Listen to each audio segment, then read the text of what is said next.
What are the best camera settings to use for long-term time-lapse?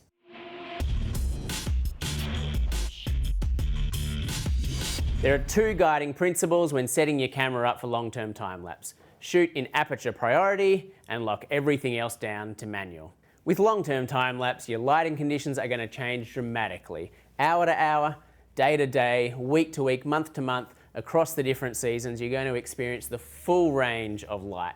And so for that reason, aperture priority is really your only option when shooting long-term time-lapse.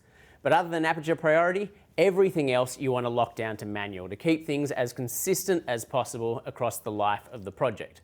For example, white balance. You want to lock it down to something manual. It actually doesn't matter what you choose. You can choose sunlight, you can choose cloudy, but as long as you're locking it down to something so that the color is consistent across all the photos. ISO, you want to lock down probably to 100 or 200.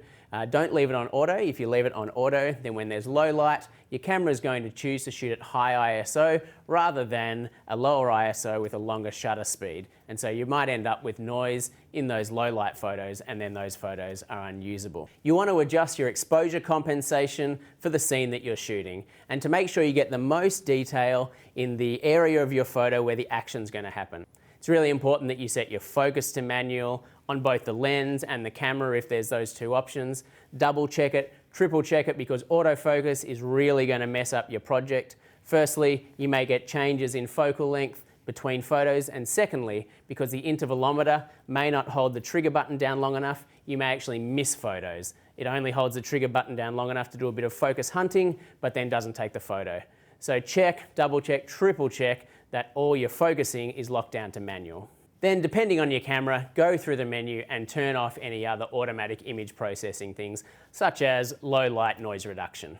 And then lastly, just to conserve power, you can go through and turn off all the different functions that may chew through some power, but that don't need to be turned on for long-term time-lapse. So you can drop your screen brightness, you can turn off your image review, turn off your GPS, your wireless, put it into airplane mode, and any other settings that will reduce your power usage a bit.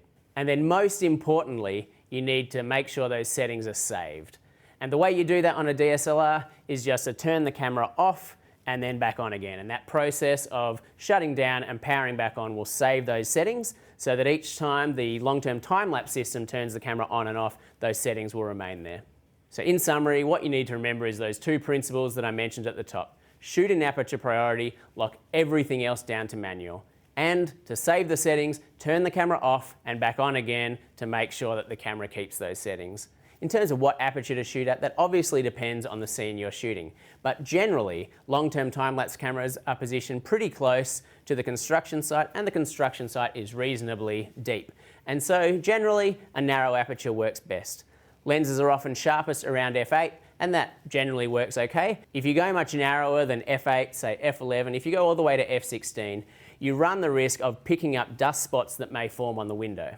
If you shoot short-term time-lapse, then you're probably used to using an ND filter to help drag the shutter, especially if you're shooting rivers, the sea, and water.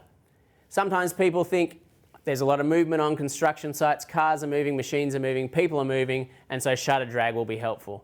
But the reality is, with long-term time-lapse, motion blur on a single photo really isn't going to make that much difference. There's so much change between a photo taken now and a photo taken in 10 minutes that a little bit of motion blur really doesn't make a difference. Where you really need to deal with that is in post-production, using frame blending and other tricks. Having an ND filter really isn't going to help you out. And there is an added risk with using an ND filter. If it turns out you need to shoot some nighttime shots, say there's a 24-hour concrete pour going on, then there's every chance that you'll make the scene too dark at night and you won't even capture the photos. Do all those things and you'll be well on the way to shooting some great quality footage for your long-term time-lapse.